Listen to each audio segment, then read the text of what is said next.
Hi, my name is Johnny Gartner. 3 years ago, the world was burning around us.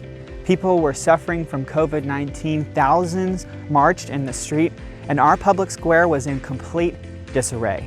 So 3 years ago, we launched the Cedar60 Podcast with a clear mission: to engage with culture and politics from the distinctive lens of the gospel.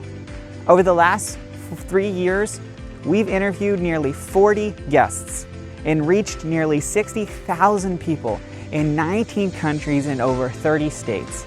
Each episode filled with the clear exhortation to reflect the truth of the gospel in our lives and direct the world around us to the one who is truth, Jesus Christ.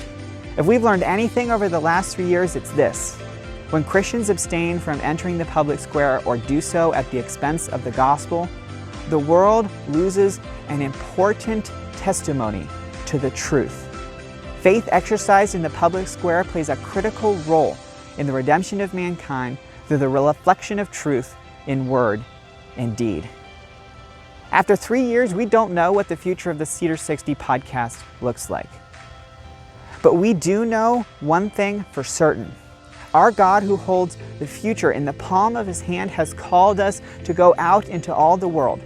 First, to love Him, and second, to love our neighbor.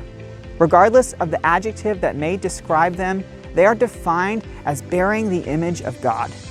And we are called to engage with them from that truth. We encourage you to continue listening to the Cedar60 Podcast and sharing the timeless principles we've learned together over the last 3 years. No matter where you are, always remember this principle: we are called to engage in culture, in politics, and in the world around us from the distinctive lens of the gospel. We know in this world there will be trouble, but thank God He has overcome. Thank you so much for your support over these last 3 years. Continue listening to archived episodes of the Cedar60 Podcast wherever you listen to podcasts. And as always, don't forget to share with your friends and your family. We hope you'll stay tuned and join us as we continue to pray for what's next for the Cedar60 Podcast. Thank you so much for listening.